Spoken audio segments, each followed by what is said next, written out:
नमस्कार विद्यार्थियों, मैं सचिन ओझा, वरिष्ठ अध्यापक, राजकीय उच्च माध्यमिक विद्यालय जागरिया, आपका कक्षा 10 गणित की कक्षा में हार्दिक स्वागत करता हूं। आज हम पढ़ेंगे त्रिकोणमिति। त्रिकोणमिति शब्द दो शब्दों से मिलकर बना है। त्रिकोण, जिसका अर्थ है त्रिभुज, और मिति, जिसका अर्थ है अध्ययन। यानी सम्मिलित रूप से त्रिकोणमिति का मतलब हुआ त्रिभुज का अध्ययन। त्रिकोणमिति में त्रिभुज का अध्ययन उसकी भुजाओं के आधार पर किया जाता है। कक्षा 10 के स्तर तक हम समकोण त्रिभुज के बारे में अध्ययन करेंगे।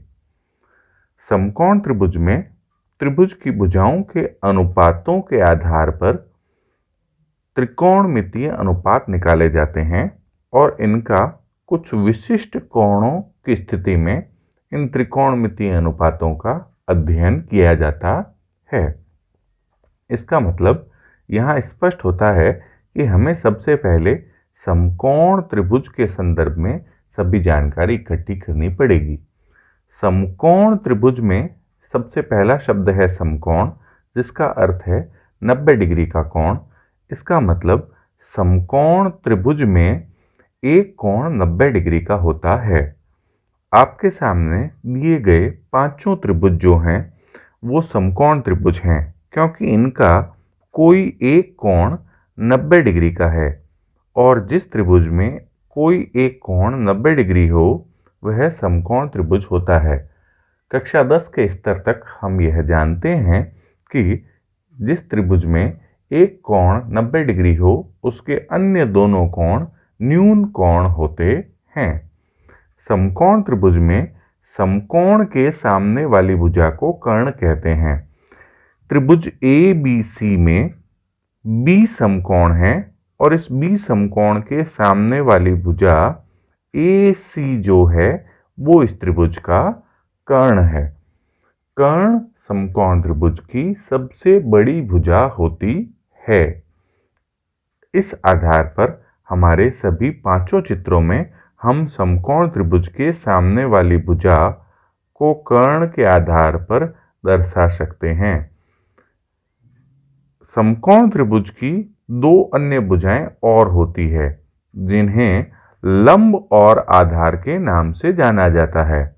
सामान्य रूप से छोटी कक्षाओं में लंब समकोण त्रिभुज की खड़ी भुजा और आधार समकोण त्रिभुज की आड़ी भुजा के रूप में परिलक्षित चिन्हित किया जाता है। मगर अगर हम इस चित्र को गौर से देखें तो हमें पता चलता है कि इसमें आड़ी भुजा के रूप में तो कर्ण प्रदर्शित हुआ है। तो अगर आड़ी भुजा के रूप में अगर कर्ण प्रदर्शित हुआ है तो इस चित्र में हम अपने लंब और आधार को किस तरह से दर्शाएंगे। जब हमने समकोण त्रिभुज में की चर्चा की तब हमने यह देखा कि इसके एक समकोण के अलावा दो अन्य न्यून कोण भी होते हैं। समकोण त्रिभुज में विशिष्ट स्तर पर लंब और आधार को दर्शाने के लिए यह देखा जाता है कि समकोण त्रिभुज का अध्ययन किस न्यून कोण के सापेक्ष किया जा रहा है। उदाहरण के तौर पर यदि इस चित्र का अध्ययन हम B न्यून कोण के सापेक्ष करें तो B न्यून कोण के हिसाब से इसके लंब और आधार की भुजा स्वतः ही चिन्हित हो जाएगी। समझने की दृष्टि से यह जानना जरूरी है कि जिस प्रकार से समकोण के सामने वाली भुजा कर्ण कहलाती है, उसी प्रकार से जिस त्रिभुज के जिस न्यून कोण के सापेक्ष अध्ययन किया जा रहा है उसके सामने वाली भुजा उसका लंब कहलाती है, और उस कोण को बनाने वाली भुजा एक भुजा कर्ण और दूसरी भुजा आधार कहलाती है। पुनः हम इस चीज को स्पष्ट करते हैं कि समकोण त्रिभुज का अध्ययन जिस कोण के सापेक्ष किया जा रहा है उसको बनाने वाले कोण में एक भुजा तो स्वतः रूप से कर्ण होती है और दूसरी भुजा आधार कहलाती है, और उसी समकोण त्रिभुज के उस न्यून कोण के सामने वाली भुजा उस त्रिभुज का लंब कहलाती है। इसके आधार पर लंब और आधार की एक स्पष्ट परिभाषा हमारे सामने आती है, जो कि खड़ी और आड़ी की सामान्य समझ से आगे बढ़कर है। इस आधार पर हम इन दोनों त्रिभुजों में, जो कि दिखने में एकदम एक जैसे हैं और दोनों का ही नामांकन ए बी सी के रूप में किया गया है, इन दोनों में ही समकोण त्रिभुज बी के सामने वाली भुजा कर्ण है, मगर चूंकि इनका अध्ययन अलग अलग दृष्टिकोण से किया जा रहा है, अर्थात पहले चित्र में नीचे के कोण सी के सापेक्ष अध्ययन किया जा रहा है, जबकि दूसरे चित्र में ऊपर के कोण ए के सापेक्ष त्रिभुज का अध्ययन किया जा रहा है। इसलिए इन दोनों चित्रों में लंब और आधार की स्थितियां बदल गई है। प्रारंभिक तौर पर हम लंब के लिए देखें तो इस न्यून कोण के सामने वाली भुजा यह लंब, जबकि दूसरे वाले चित्र में इस न्यून कोण के सामने वाली भुजा यह लंब हो गई है। यहां पर लंब AB है, जबकि यहां पर लंब BC है। इसी चित्र में अगर हम देखें तो इस न्यून कोण के कारण बदली हुई स्थितियों में आधार की स्थिति कुछ इस प्रकार से बदली है कि पहले चित्र में कोण C को बनाने वाली भुजा कर्ण के साथ साथ आधार की भुजा है, और दूसरे वाले चित्र में कोण A को बनाने वाली भुजाओं में एक भुजा कर्ण और दूसरी भुजा आधार की भुजा है। इसे कुछ इस प्रकार से भी समझ सकते हैं कि जिस त्रिभुज में हमें यह पता लग जाए कि भाई न्यून कोण के सामने वाली भुजा लंब है, वहां तीसरी भुजा अपने आप ही जो बच जाती है वो आधार कहलाती है, और यही स्थिति हमारे दूसरे चित्र में भी बन रही है कि हमारे ऊपर के कोण के सामने वाली भुजा लंब का पता चलते ही तीसरी भुजा स्वतः ही जो बच गई वो आधार हो गई है। इन दोनों चित्रों को अगर देखा जाए तो इन दोनों में लंब और आधार की स्थितियां परस्पर बदल गई है, जिसमें कर्ण दोनों में ही AC के रूप में है, मगर लंब और आधार की स्थितियां देखी जाए तो जो पहले चित्र में आधार है वही दूसरे चित्र में लंब है, जबकि जो पहले चित्र का लंब है वो दूसरे चित्र का आधार है। ऐसा इसलिए हुआ है क्योंकि दोनों चित्रों में हमने जिन न्यून कोणों के सापेक्ष त्रिभुज का अध्ययन किया है वो अलग अलग हैं।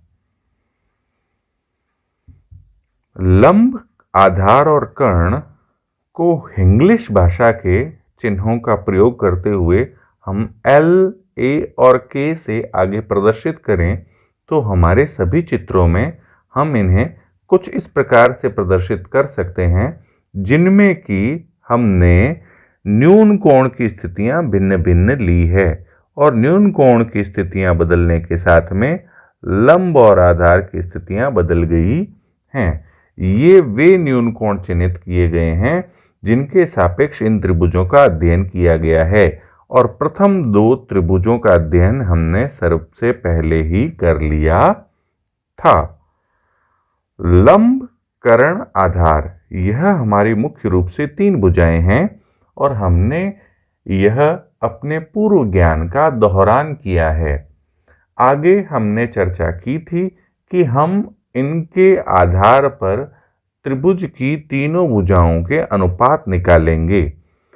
त्रिभुज की तीनों भुजाएं अर्थात हमारे कर्ण, लंब और आधार का अगर हम जोड़ा बनाएं तो हम कुछ इस तरह से जोड़े बना सकते हैं कि एक जोड़ा होगा कर्ण और लंब का, दूसरा जोड़ा होगा कर्ण और आधार का, और तीसरा जोड़ा होगा लंब और आधार का, जिनको आगे पीछे रखते हुए अगर हम किसी भी क्रम में जचाएं तो भी यह 3 ही प्रकार के जोड़े बनते हैं।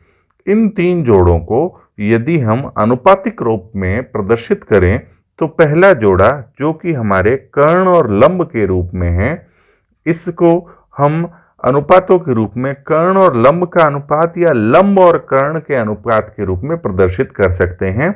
इसी प्रकार से दूसरा जोड़ा जो कि कर्ण और आधार का है, उसे हम कर्ण और आधार या आधार और कर्ण के अनुपात में प्रदर्शित कर सकते हैं। इसी प्रकार तीसरे जोड़े लंब और आधार के जोड़े को लंब और आधार के अनुपात अथवा आधार और लंब के अनुपात में प्रदर्शित कर सकते हैं। इस प्रकार से हम देखते हैं कि हमारे पास में कुल 6 जोड़े बने हैं। पहले से 2, दूसरे से 2 और तीसरे से भी 2। यहां हमारे पास में 6 तरह के अनुपात तैयार हुए हैं, जो कि मूल रूप से 3 जोड़ों के ही बदले हुए रूप हैं। यह 6 अनुपात त्रिकोणमिति में ज्या, कोज्या, स्पर्शज्या, प्रतिज्या, प्रतिकोज्या और प्रतिस्पर्शज्या के नाम से जाने जाते हैं। इनके हिंदी नाम कठिन हैं एवं अंतर्राष्ट्रीय रूप से प्रचलित भी नहीं हैं, इसलिए इनके आंग्ल भाषा के नाम प्रयोग में लिए जाते हैं। आंग्ल भाषा में इनके नाम हैं साइन, कॉस, टैन, कॉट, सेक, कोसेक। यदि आप इनको क्रम से देखें तो पुनः बोलते हैं साइन, कॉस, टैन, कॉट, सेक, कोसेक। ये सभी मानों के आगे एक चिन्ह लगा रखा है जो कि Q से मिलता जुलता है। इस चिन्ह को कहते हैं थीटा। यह थीटा चिन्ह जो है वो कोण को प्रदर्शित करता है। यह चिन्ह आपने पीछे के कई कक्षाओं में और पीछे के कई हमारे चित्रों में भी देखा होगा। तो साइन थीटा यानी अनुपात है साइन और जिसका थीटा कोण के सापेक्ष अध्ययन किया गया है। थीटा कोण के सापेक्ष अध्ययन करने पर भुजाओं के आधार पर जो भुजाएं आई उनमें कुछ विशिष्ट भुजाओं का अनुपात साइन है। इसी प्रकार से अन्य सभी को भी प्रदर्शित किया गया है। कक्षा 9 में हमने इनके बारे में प्रारंभिक जानकारी प्राप्त की थी। पुनः हम इनको देखते हैं कि यह सभी लिखने के रूप में सभी अंग्रेजी की छोटी ABCD में लिखे गए हैं और यह जिस प्रकार से लिखे गए हैं उसी प्रकार से ही पढ़े जाते हैं और सदैव लिखे भी जाते हैं। इन 6 अनुपातों को अगर हम पुनः अपने रूप में प्रदर्शित करें और रखें तो हमारे यह 6 कर्ण बटा लंब, लंब बटा कर्ण, कर्ण बटा आधार, आधार बटा कर्ण, लंब बटा आधार और आधार बटा लंब, ये 6 इन 6 अनुपातों को प्रदर्शित करते हैं जिनमें सबके विशिष्ट नाम हैं। इसमें साइन थीटा को लंब बटा कर्ण से, कॉस थीटा को आधार बटा कर्ण से, टैन थीटा को लंब बटा आधार से प्रदर्शित किया जाता है। उसी प्रकार से कॉसेक थीटा को कर्ण बटा लंब से, सेक थीटा को कर्ण बटा आधार से और कॉट थीटा को आधार बटा लंब से प्रदर्शित किया जाता है। इन सब को एक साथ देखने पर हमें पता चलता है कि यह एक दूसरे के विपरीत रूप में ही प्रदर्शित हैं। साइन और कॉसेक के मान एक दूसरे के उल्टे हैं। उसी प्रकार से देखा जाए तो कॉस और सेक के मान एक दूसरे के उल्टे हैं और सेक और कॉट के मान भी एक दूसरे के उल्टे हैं।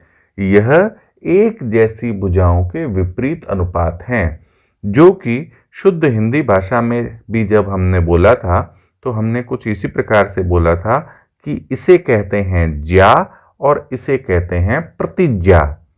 इसे कहते हैं प्रतिकोज्या, इसे कहते हैं कोज्या और इसे कहते हैं प्रतिकोज्या, जबकि टैन को कहा जाता है स्पर्शज्या और कॉट को कहा जाता है प्रतिस्पर्शज्या। ये दोनों मिलते जुलते नाम हैं। प्रति का अर्थ है विपरीत, यानी स्पर्श ज्या का विपरीत, ज्या का विपरीत और कोज्या का विपरीत।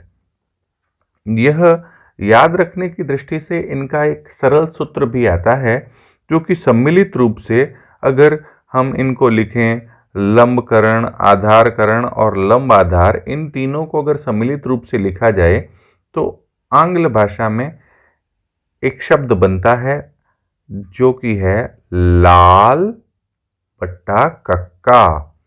यहाँ लाल बट्टा कक्का जो है वो लंब बट्टाकरण साइन को, आधार बट्टाकरण कॉस को और लंब बटा आधार टैन को प्रदर्शित करता है। और इसके विपरीत के रूप में हम कॉट, सेक और कोसेक को भी प्रदर्शित कर सकते हैं, जो कि कुछ इस प्रकार से हैं कि कॉट का मान होगा आधार बट्टा लंब और सेक का मान होगा कर्ण बट्टा आधार और कोसेक का मान होगा कर्ण बट्टा लंब। यह साइन, कॉस और टैन के विपरीत रूप में प्रदर्शित होते हैं। इसलिए यदि हम सामान्य रूप से लाल कक्का के रूप में इस सूत्र को ध्यान में रख लें तो हमारे लिए यह याद रखना सरल हो जाता है।